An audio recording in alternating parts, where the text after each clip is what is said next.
Hello folks, this is Alex from the Timelapse guy, and do you remember in one of my last videos that I told you there won't be any GoPro related content on this channel anymore? Well, apparently I bought a GoPro Hero 11 and in this video I will take a sunset time-lapse and I will show you how I do this. Have fun!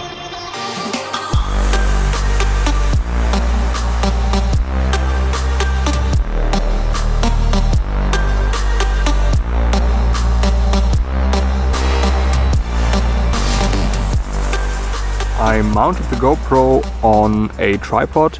This is the to-go pod tripod. You could use any kind of tripod, a very cheap one would be enough.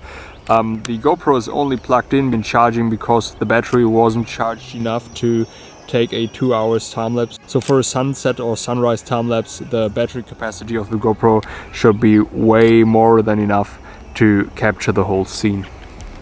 Usually you should make sure that there's no high grass or bushes in front of a camera which can move a lot if there's wind, because that gives the final shot a very restless look, because then there will be a lot of motion in the foreground.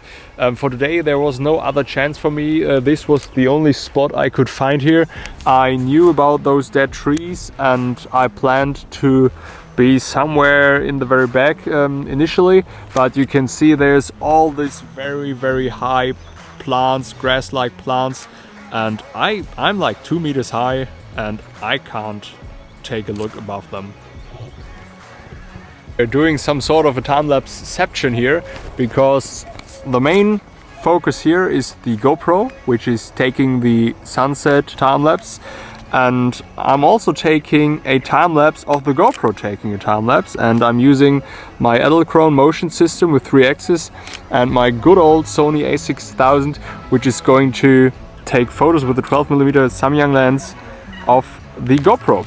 So we're having a time-lapse moving from left to right with the GoPro in the frame, and I think that's pretty funny thing.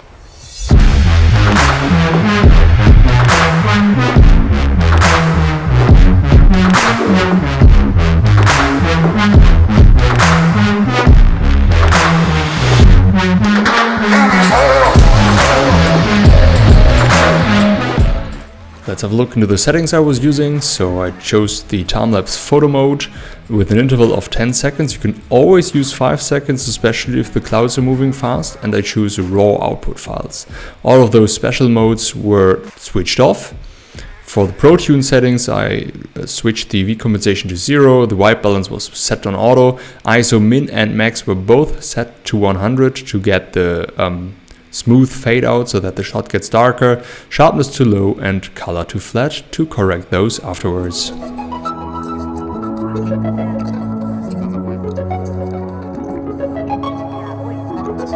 I am right now has a lot of those dead trees standing around, and I really think those are the perfect foreground for a night time-lapse. So what do you think? Tell me in the comments if I should also do a GoPro Hero 11 night lapse tutorial. Write it down in the comments, I'm really interested in what you think. The sun just appeared behind those clouds, is just moving through those 2 trees. We're having this small or dead tree in the foreground. That's very beautiful. I think this will come out very good. The sun just disappeared behind the horizon. It was not colorizing all the clouds as much as I hoped.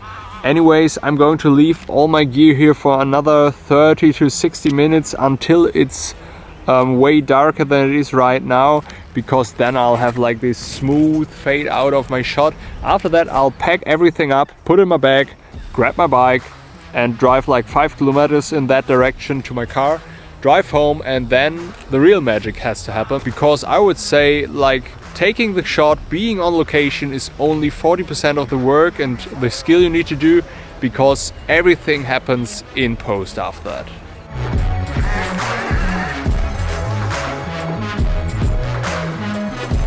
Of course, there are ways to make taking time lapses easier. The GoPro has modes where it just puts out a time-lapse movie ready to use. But in my opinion, taking all the photos, the GoPro RAW files, the .gpr files, editing them in Lightroom and then stitching them together in LR Timelapse is giving you a way more professional look. You have more options, you can colorize the shot by yourself, and it's overall a more professional product after that. So if you want to see how I edit this sequence we took today, make sure you subscribe to my channel, because in my next video I will take a time-lapse editing tutorial with LR Timelapse and Lightroom.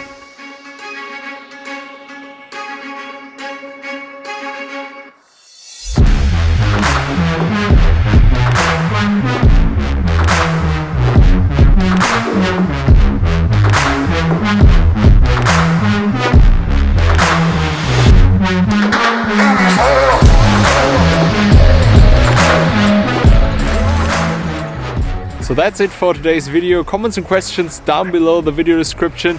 I hope you liked the video. Make sure you subscribe to my channel to see the editing tutorial of the sunrise tutorial I'm going to upload next. And I hope I see you in the next one.